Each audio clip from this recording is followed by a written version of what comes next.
देखिए, ये कहा जा रहा है कि 3600 रुपये प्रति बैरल के हिसाब से ये तेल खरीदा जाता है। और यहाँ पे कहा गया है क्या कि 10% तेल क्या होता है, बर्बाद हो जाता है या खराब हो जाता है। तो 90% तेल बचा है। तो अगर बताइए कि अगर ये 100 बैरल होगा, ये 100 बैरल तेल है, तो कॉस्ट कितना लगता? तो 100 इंटू दिस है ना, 100 कर देना पड़ता। तो कितना आता? 36 पे आपको 4 जीरो आ जाता है। इतना रुपया में बैरल बिकता है कि नहीं 100 बैरल।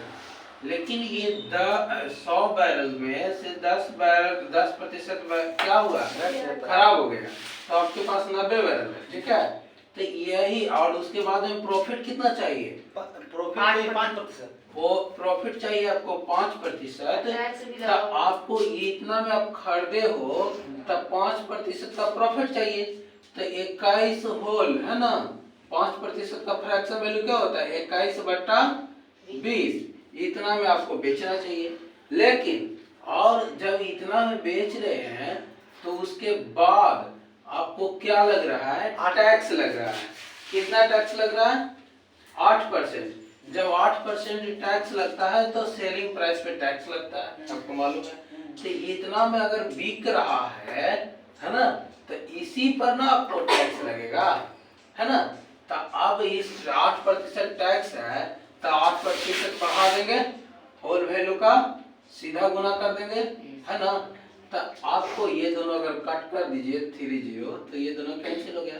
अगर इसे मैं कट करूं, है ना, तो इसको मैं ऐसे कट कर देता हूँ, तो इतना हो गया। अब इसे मल्टीप्लाई करके देखिए तो कितना आता है ना। चलिए देखिए, यहाँ मल्टीप्लाई करने का तरीका हम ये अपनाते हैं। इसको मैं लिख सकता हूँ 18 गुना 3, है ना। ये लिख सकता हूँ 18 गुना 20, है ना।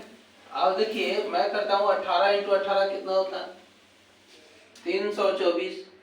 324 को 6 से गुना कर दीजिए।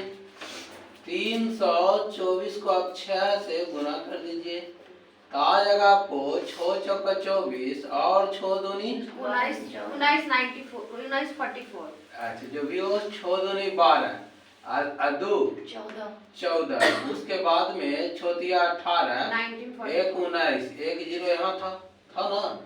बताइए, ये तो ये दोनों मल्टीप्लाई हो गया। अब 21 से मल्टीप्लाई करना है। 21 से मल्टीप्लाई करोगे तो ये तो एक ही रह जाएगा, फिर 0 हो जाएगा, है ना। फिर 8 हो जाएगा, 8 हो जाएगा 19 नहीं 38 हो जाएगा। आपको ये आ गया 402 और 7 ये 17 और 1 18 9 1 10 40।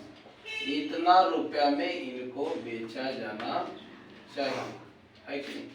तब हमसे क्या कहा गया है कि इसका 90% का क्या निकालने के लिए? हाँ, बोले 90% व्यर्थ हो जाता है। मतलब इसमें इस तरह है ना कि 10% 3600 प्रति बैरल के हिसाब से तेल खरीदते तो हैं, व्यर्थ को बाद में करेगा। 10% इसमें व्यर्थ हो जाता है। तो हो जाता है, तो 90 हुआ ना। क्या निकालना क्या है? इसमें निकालना है इसे किस मूल्य पर बेचना है। हाँ, तो सेलिंग प्राइस ना। तो सेलिंग प्राइस ये 90% बराबर ही है ना। तो 90% तो आपको ये है ना आपको। तब यहाँ पे आपको करना क्या होगा कि इसका रेट निकालना होगा ना। तो ये देखिए 90% को बेचना होगा इतना में, है ना। तो आपको कितना हो जाएगा? 8240, है ना। तो 1% रेट निकल जाएगा। 40।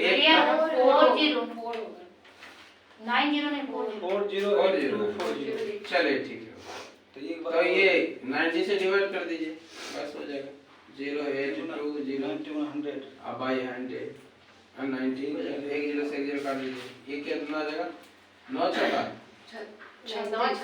9 चौक 36 बचा 4 9 बचे 45 बचा 3 फिर 9 तिया 27 बचा कितना 5 फिर बचा 9 छक 54। इतना रुपए प्रति बैरल, ठीक है। इतना रुपए प्रति बैरल के हिसाब से आपको बेचना पड़ेगा। 45। अच्छा, इसमें 1%। अच्छा, 1% निकलना है ना। 100% तो निकाल लिए है। 100% की जरूरत नहीं है, 10% बैठ से हुई है। नेक्स्ट नहीं पूरा हो गया। तो ये बोल रहे थे कि ये तो ठीक है, लेकिन इसमें 10% वैट को यदि हम टोटल में से पहले निकालेंगे तो नहीं होगा। इसलिए व्यर्थ तो हो गया, खत्म हो गया। लेकिन मुझे क्या करना है कि 8% का लाभ चाहिए मुझे, चाहिए ना? नहीं 8 में 5% हाँ? 8% का 8%। 8% टैक्स है। अच्छा 8% टैक्स है। हाँ। तो ये 5% लाभ चाहिए, हाँ। है ना? उसके बाद में 8% टोटल पे चाहिए, तब बढ़ेगा ना दाम, बढ़ेगा ना? तो बढ़ेगा, लेकिन वैट जो हो गया, कहने का मतलब कोई सामान को लाया है, जैसे 1 लीटर कोई पेट्रोल लाए, उसमें से थोड़ा रास्ता में 10% में गिर गया, तो शुरू में नहीं, अगर आप पूरा सॉल्व हमको ये पूछना चाह रहे थे कि ये सब पूरा निकालने के बाद 10% को क्यों घटाएंगे? हम पहले क्योंकि लाभ होता है टोटल पे, ठीक है? आपको मान लीजिए कोई वस्तु को आपने खरीदा 1 लीटर दूध, ठीक है? उसमें से 100 ml लाने के वक्त में हम लोगों को गिर गया, तो 900 ml आया।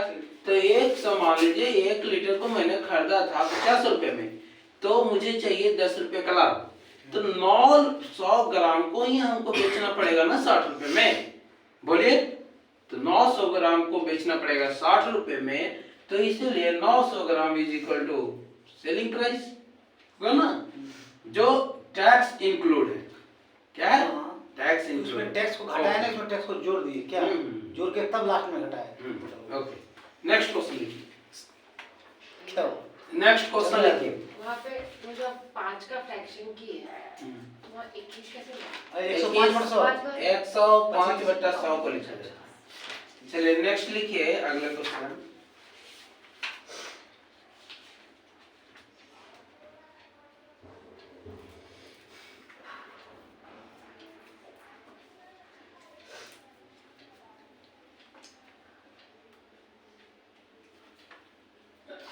पिज्जा वाला क्वेश्चन करा दिए थे ना? लास्ट क्वेश्चन क्या था जी? यही था पहले उसके पहले था ब्रांड ए एक टेलीविजन पर 25% की छूट देती है, तो ब्रांड बी के टेलीविजन पर 40% की छूट है। चलिए देखिए,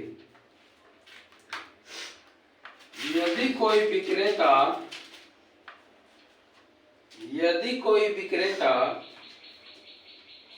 नारियल को 24 रुपए में बेचता है, यदि कोई विक्रेता नारियल को 24 रुपए में बेचता है,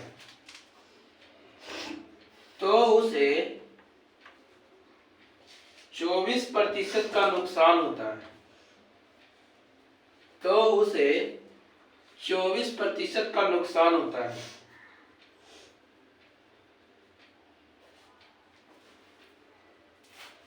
यदि वह 14% लाभ कमाना चाहता है, यदि वह 14% लाभ कमाना चाहता है, तो उसे किस मूल्य पर नारियल बेचना चाहिए? तो उसे किस मूल्य पर नारियल बेचना चाहिए?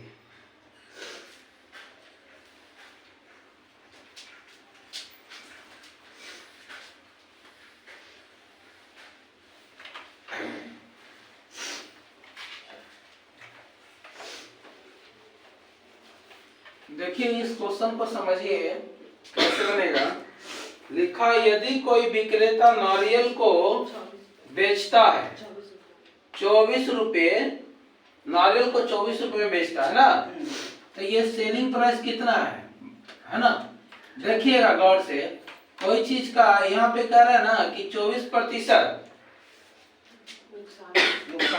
कहा है कि कोई विक्रेता नारियल को 24 रुपए में बेचता है, तो उसे 24% का नुकसान होता है।